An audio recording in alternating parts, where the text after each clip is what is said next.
Welcome, Dr. Epic here. What we're going to discuss in this section is ancient Babylon, imperial museums, an obsessed Victorian general, and the builders of Stonehenge.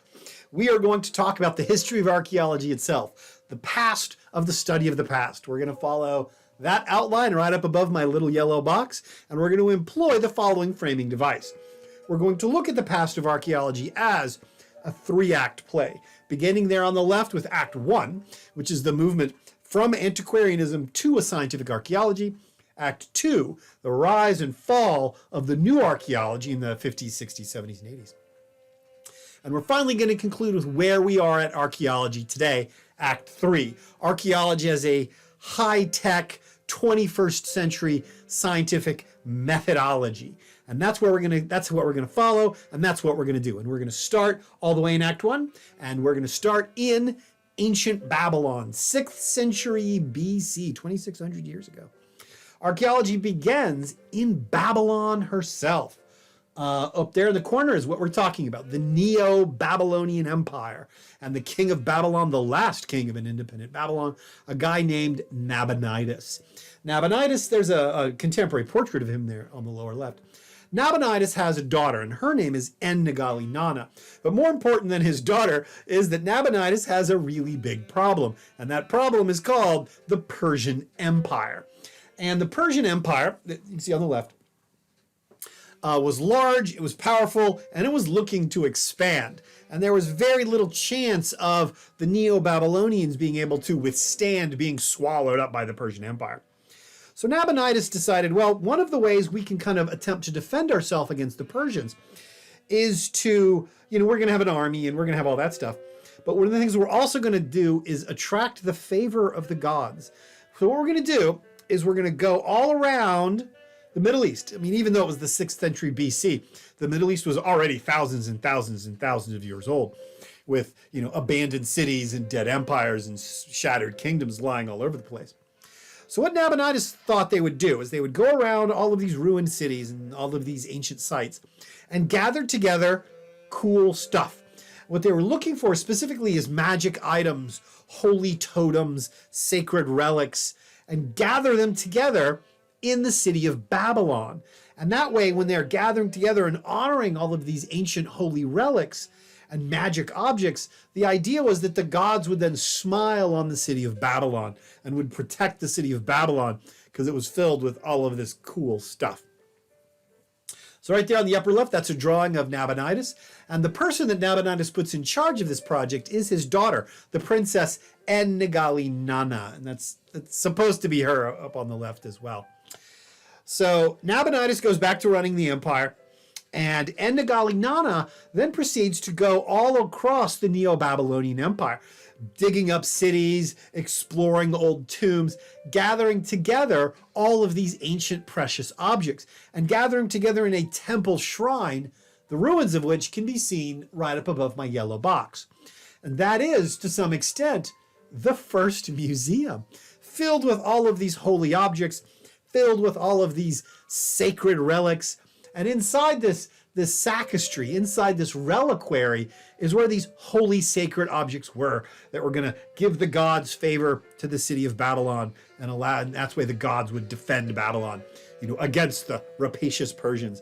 And, or at least that was the idea. It did not work at all. And Cyrus the Great, the king of Persia, Cyrus the Great smashes into the Babylonian Empire and fights a big battle at Opis, and the Babylonian Empire is no more. Cyrus the Great simply adds all the territory to the Persian Empire. Bizarrely enough, he allows Nabonidus to retire. He doesn't really do anything horrible to Nabonidus, which is quite unusual for the Middle East. But there's a drawing, the final sack of Babylon herself, and the end of the Babylonian Empire. But Cyrus does something else that's kind of interesting. He finds this reliquary of En-Negali-Nana, filled with all of these sacred objects and beautiful worked pieces of gold and bronze and these sacred relics. And he does something else that ancient civilizations do all the time. He looks at all of this cool stuff and goes, this is really cool stuff that En-Negali-Nana gathered from across Babylon. I'm going to take all of this stuff back with me to Persia. And he does. He empties out the reliquary of Ennegali Nana and drags all that cool stuff back to Persia. And this is something that these ancient civilizations did all the time. When one civilization would conquer another, when they would defeat their enemies, one of the ways that they demonstrated their imperial power was to carry off the treasures of their defeated enemies, of these defeated civilizations. And this happened all the time. Here is one of the victory monuments in Rome herself. And what we see here is Roman soldiers carrying off the treasures of the Temple of Solomon. And in fact, if you've got a sharp eye, you can actually pick out a menorah right in the middle of that. So the Roman Empire, of course, conquers ancient Israel, sacks Jerusalem, and drags all of these Jewish treasures back to the city of Rome, where they are paraded through the streets and then melted down to fund the public works of Rome herself. Most notably, the Great Colosseum itself was largely funded with treasure captured from the sack of Jerusalem. But this is what ancient civilizations did. It's what ancient civilizations did all the time. When you conquered your enemies, when you defeated your rivals, you took their cool stuff. You took their treasures. You took their sacred relics. You took the art of their people and paraded it as trophies. But you know, what comes around goes around. And if you want to examine one of the finest collections of Roman art today, go to London. And this is the original point of archaeology. The original point of archaeology was not interested in discovering secrets about the past. The original point of archaeology was not learning information about ancient peoples. The original point of archaeology was to find and recover cool stuff. And that's what people did for hundreds of years. They went in pursuit of antiquities. And this is called Antiquarianism. It was the original point of archaeology, the excavation of the past for the recovery of treasure, for the recovery of objects d'art, for the purposes of displaying personal refinement, national glory, or raw imperial power. In an antiquarian archaeology, you are not interested in the information about the past. What you're interested is the objects from the past.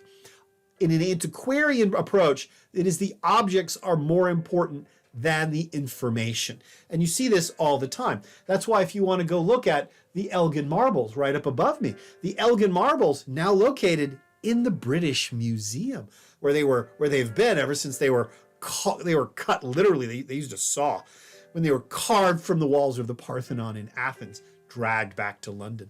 If you look there on the upper left, there is the bust of the Queen of Egypt, Nefertiti. And if you want to look at the bust of Queen Nefertiti, you go look at the Berlin Museum, where she is to this day.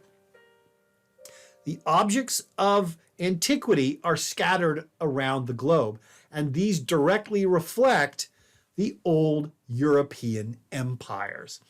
In the 19th century, the European empires, essentially basically half a dozen European countries, conquered most of the world. And as these European empires spread out across the globe, they dragged the antiquities and the treasures from the different parts of their empire back to their capitals. The French Empire is in blue. Stuff from that part of the world went to Paris. The British Empire is in sort of light red. Those treasures went to London. The German Empire used its empire to fill up the museums in their capital cities. And the same thing was true of Belgium, of the Dutch, of America, of Russia. This was a common practice. As the Europeans conquered the world, they used the treasures from the conquered portions of that world to fill up their own museums. And in fact, all of these great museums of Europe are direct reflections on their old 19th century empires.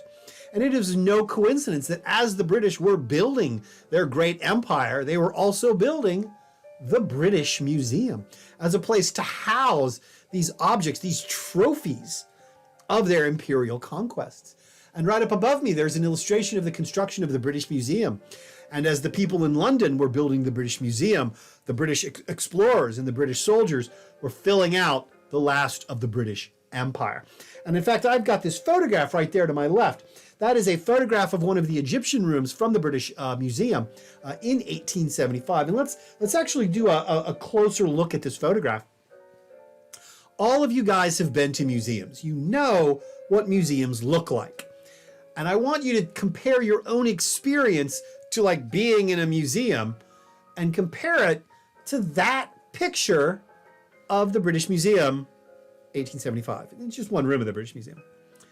But I want you to look at this photograph and I want you to answer two questions in your notes. One, what is missing from this image? Think about your own experiences in a museum. Think about being in the museum. Think about what you saw in the museum, what you read in the museum, what you experienced in the museum. And then compare it to that picture right up above. What is missing in the 1875 photograph? That's one question. The second question I want you to answer in your notes is, why is that thing missing? Why is it missing? Why didn't they think it was important to put there? Think about that. Put it in your notes, because I'm going to ask you about it later. Now, all of this starts to change as we move towards the end of the 19th century, as people become greatly dissatisfied with antiquarianism, as these empires sort of begin to take on this really despotic look, and as native peoples really began to sharply complain about the looting of their own antiquities. And this is the movement, this is the moment in the history of archaeology when they start to move from antiquarianism to scientific inquiry. And there's a lot of people who are responsible for this. And there's a lot of people who do this. But primarily, we're going to focus on this fellow right there. He's an explorer. He's a British general. And he's a man who's so British, he has not one, but two hyphenated last names. Because that fellow is Augustus Henry Lane Fox Pitt Rivers, 1827 to 1900. He is generally referred to as the father of British archaeology and also the father of scientific archaeology. And the impact of Pitt Rivers cannot be underestimated.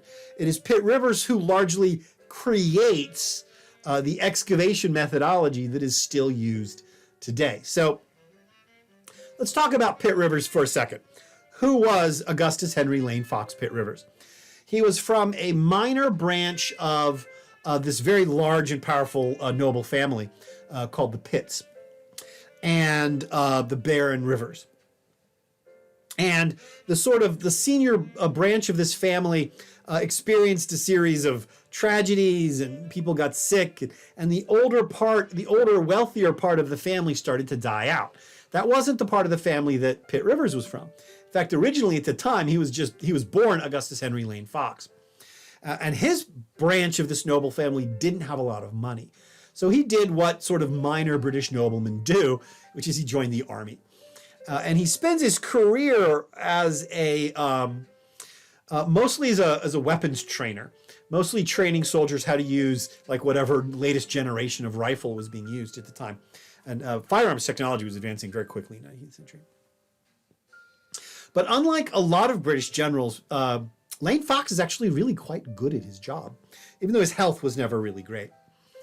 But by the 1860s, by the 1870s, that older section of the family had died out completely. And as the last Baron Rivers is passing away, he basically approaches Augustus Henry Lane Fox and says, look, we're going to leave to you the estate, we're going to leave to you all this money, but on the condition you change your last name. In other words, that you keep the main family alive. And, if the choice is, you have to change your name to become one of the wealthiest men in England, you change your name. And that's how Augustus Henry Lane Fox became Augustus Henry Lane Fox Pitt Rivers. He inherited this colossal fortune, and he inherited an absolutely gigantic estate, this place called Cranbourne Chase. And if you look at the map right up above me, that splotch of green, that is the personal estate of Henry Lane Fox Pitt Rivers. That's one of his manor homes, and everything you see on the lower left, all of that is part of the Cranbourne Chase estate. So Augustus Henry Lane Fox Pitt Rivers, he retires from the military. He takes up residence as one of the great landed gentry of Britain. And he basically has to find something to occupy himself with for the rest of his life. Now, when he was in the British Army, he served in Ireland, he served in Italy, he was in Cyprus, he was in Crimea for a bit. And he was acutely interested in the study of the past. He was acutely interested in like what happens, these big cycles of history, and trying to explain why history changes. So this is what he decides to do with the rest of his life, that he's going to dedicate his life to studying the ancient past, especially the past of Great Britain. And he is interested in proving a theory that was present at the time. And this was the idea of 19th century sociocultural evolution. Now, 19th century sociocultural evolution was basically the following idea. It was the idea that all of human history can be basically set into a set sequence of steps. That you start with very simple societies, and these develop into more complex societies, and these develop into very, very highly complex societies. And you've got this pattern, this path of evolution, where you go from small-scale societies to more complex societies to extremely complex societies. And everything changes at the same time. That you have very simple hunter-gatherers, and they use stone tools and live in very small-scale societies. And they eventually give way to like Bronze Age civilizations with slightly more complex technology, with societies that are larger. You have these like little tiny kingdoms everywhere, slightly more advanced. And then those societies give way to highly advanced societies that are using iron, that are building these huge empires, that are very socially and technologically advanced. But it wasn't just that technology advances at the same time as the scale of society. It was that all of this is wrapped up in both moral and progressive advance. The hunter-gatherers are simple. They're intellectually, they're children. And then this gives way to sort of the people in the middle who are like impetuous adolescents. And then finally, you have the advanced Iron Age civilizations, the cultured Greeks and the cultured Romans. That it's not just intellectual progress that advances with technology, it is moral progress as well. The Romans are morally better than the old hunter-gatherers. Their technology is better, their societies are larger scale. The society itself is more advanced, and things always get better. The more primitive societies are very savage, they're very childlike, they're very, very violent. And things change until you have Romans and Greeks, very cultured, very mature. They are morally better, they are intellectually better. Their society is more advanced, more peaceful, literally more civilized. All of this is the idea of 19th century sociocultural evolution. And Pitt Rivers wants to demonstrate that this can be proven in the archaeological record, that this concept of moral, intellectual, societal, and technological progress can in fact be charted through time. And he's going to do it using technology. And this is how it should work. That, okay, very simple, primitive societies should have primitive technologies.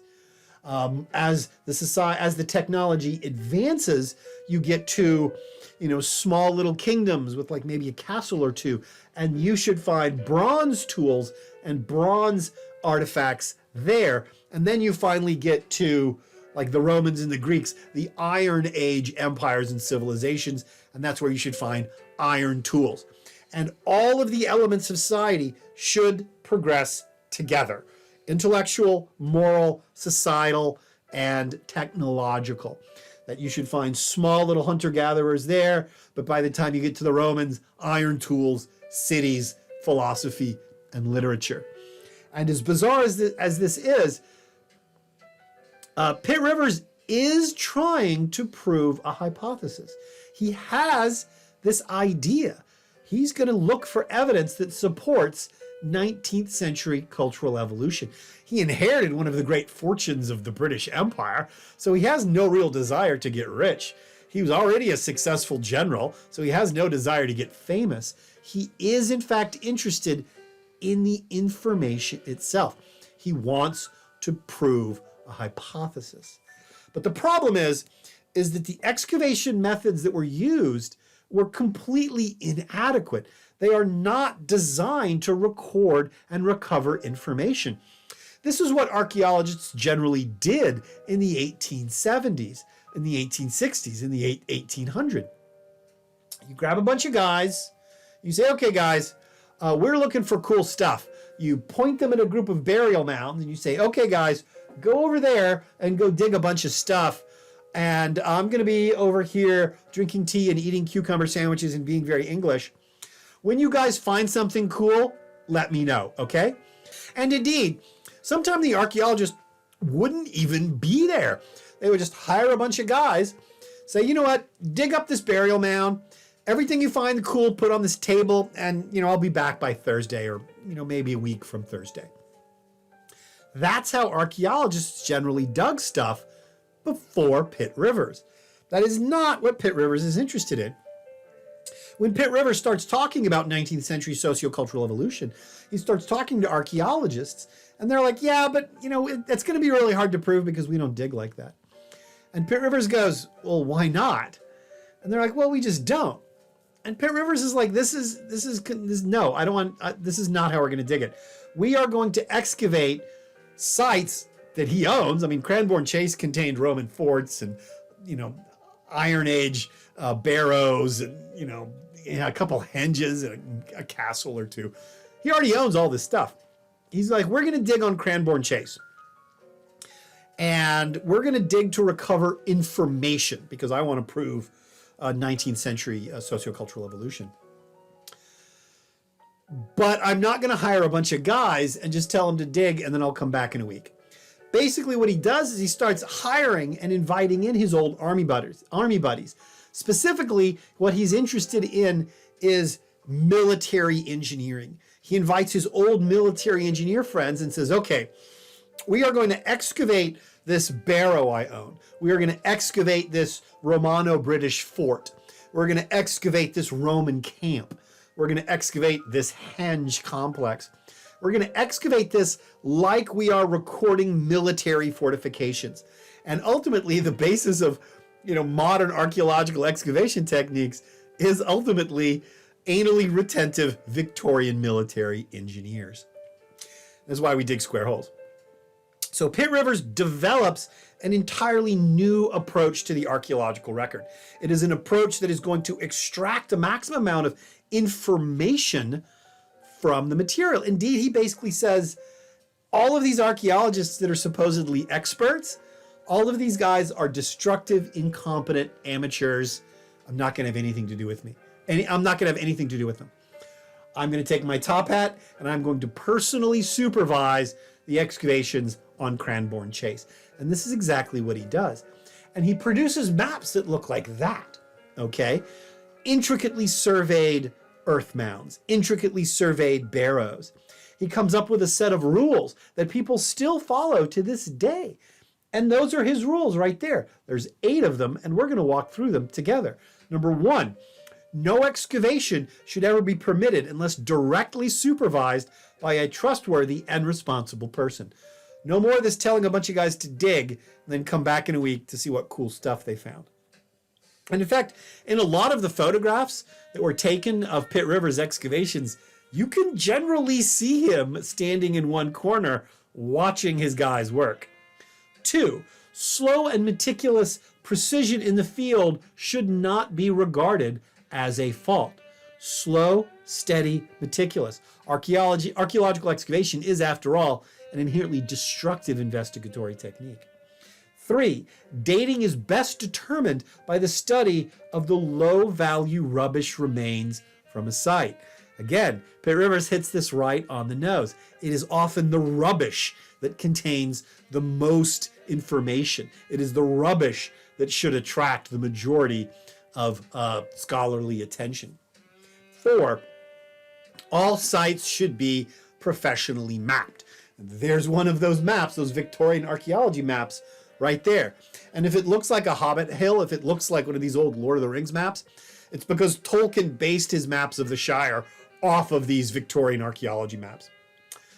5, excavation should be carried out on a delineated grid. Every object that is located, you should be able to trace it to its original 3-dimensional space. 6, excavation should proceed in levels and layers with artifacts traceable to their 3-dimensional space, determining an object's provenience. 7, results should always be published in a timely manner. And lastly, 8, materials should finally be placed on display to the public. You are extracting information from the archaeological record.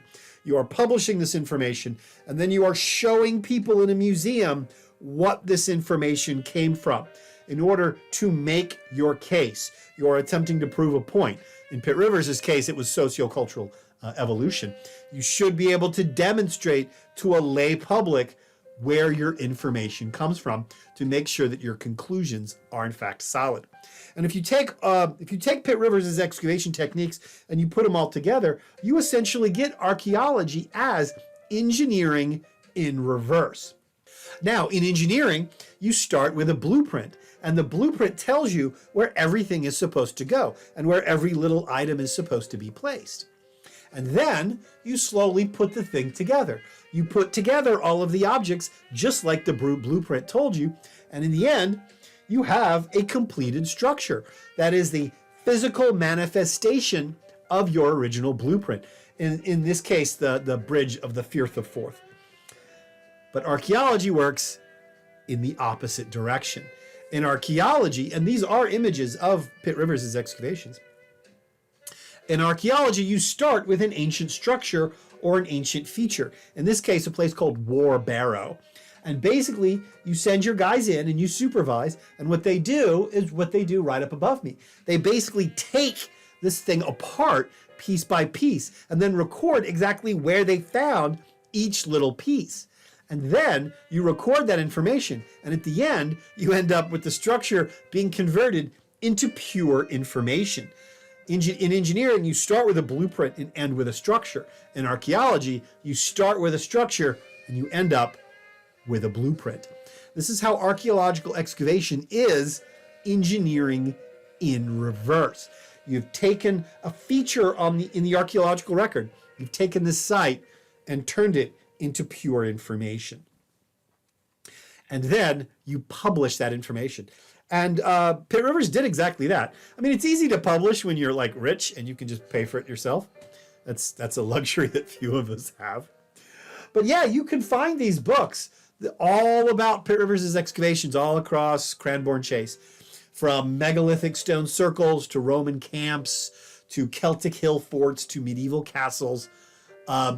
He dug a lot. He dug all over Cranbourne Chase, anywhere he could. Now, people often ask him, "Oh, why? You're such a famous archaeologist. Why don't you go to Egypt or, go to Rome or go to, ancient America?"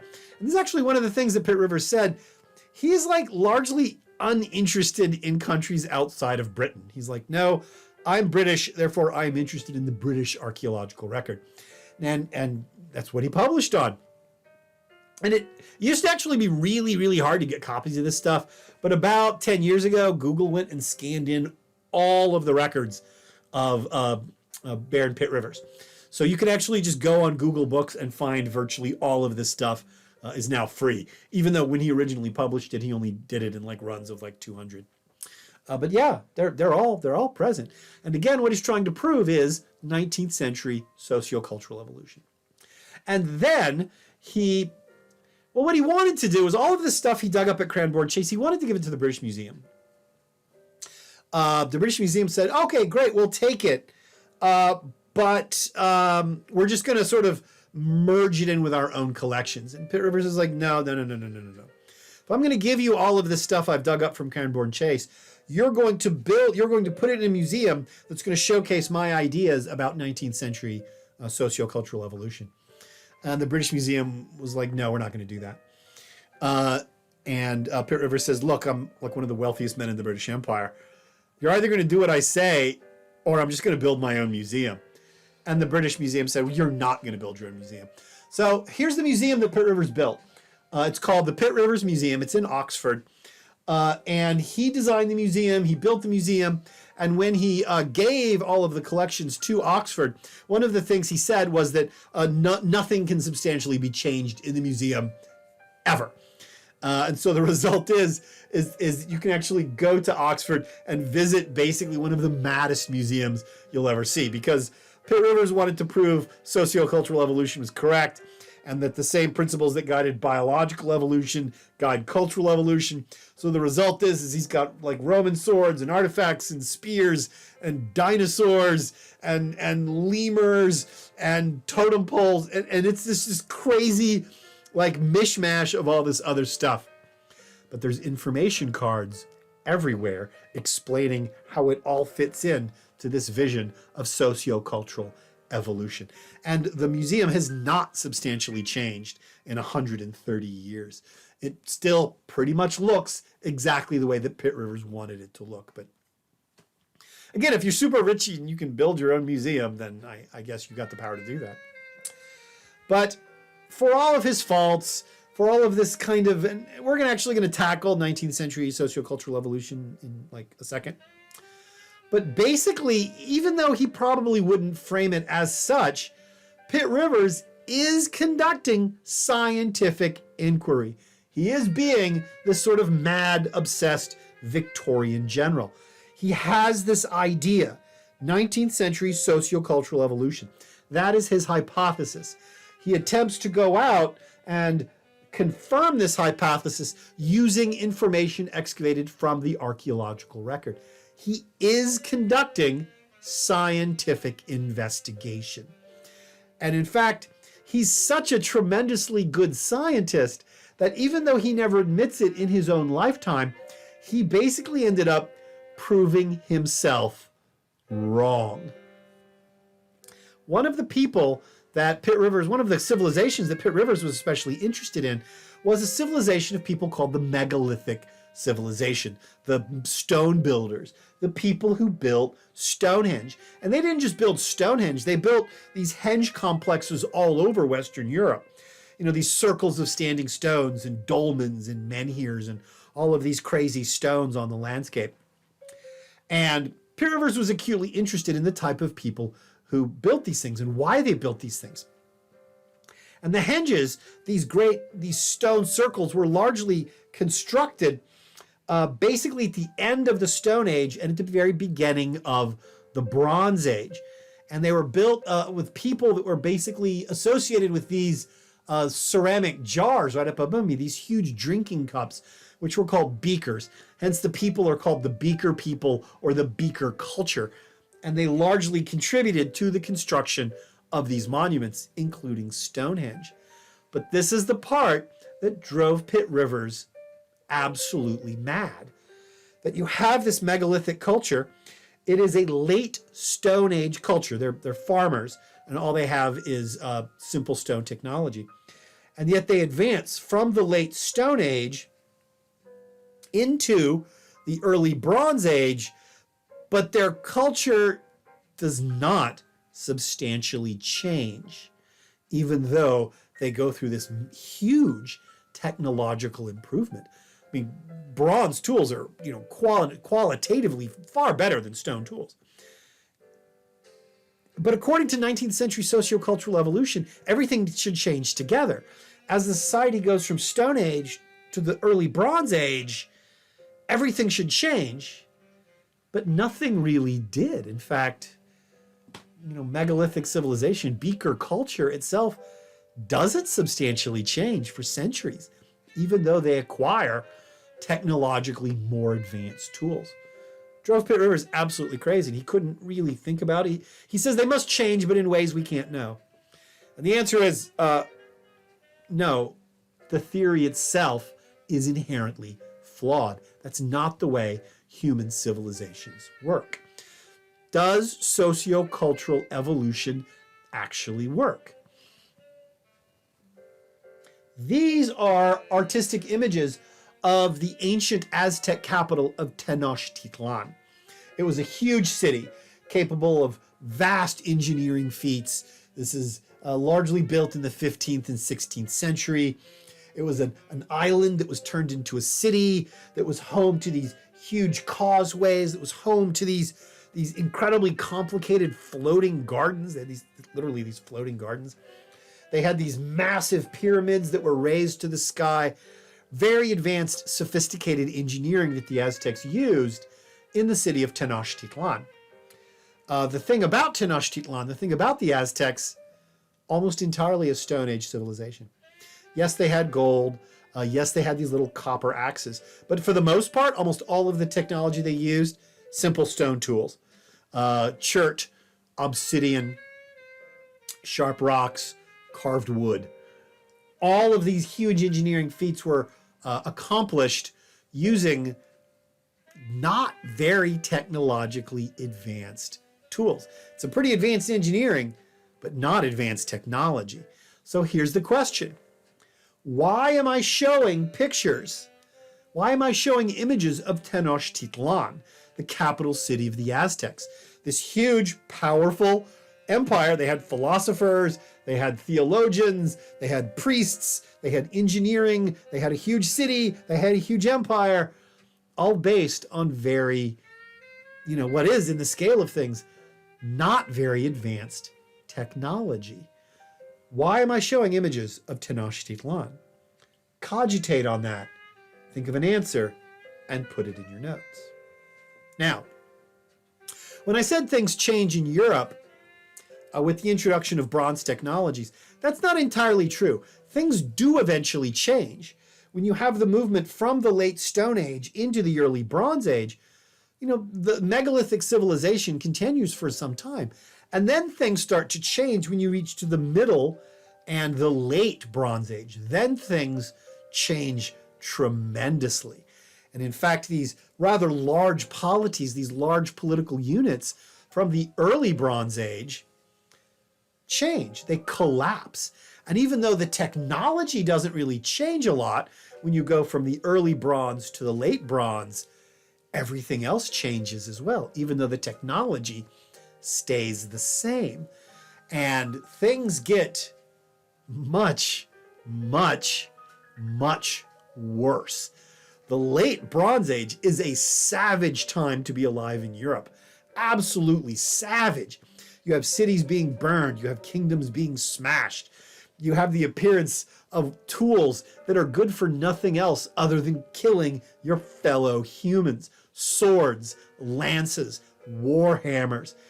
And in fact, in north-central Germany, you have the excavation of the Tollense battlefield, in which you have the remains, the archaeological remains of a huge battle, in which over 150 people were killed in this battle. That's what your head looks like if it gets hit by a war hammer with a bronze head.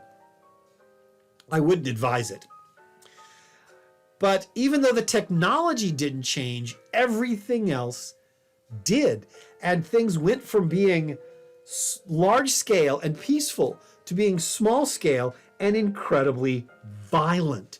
You did not want to live in the late Bronze Age Europe. Is that sequence possible given concepts of 19th century sociocultural evolution, where everything changes together, technology drives the change, and things are always getting better? Cogitate on this and answer it in your notes. Now, we've reached the end of Act 1, moving from antiquarianism to a scientific inquiry, led by Pitt Rivers and other scholars of his field. We're going to move to Act 2 in the next section, and I will see you there.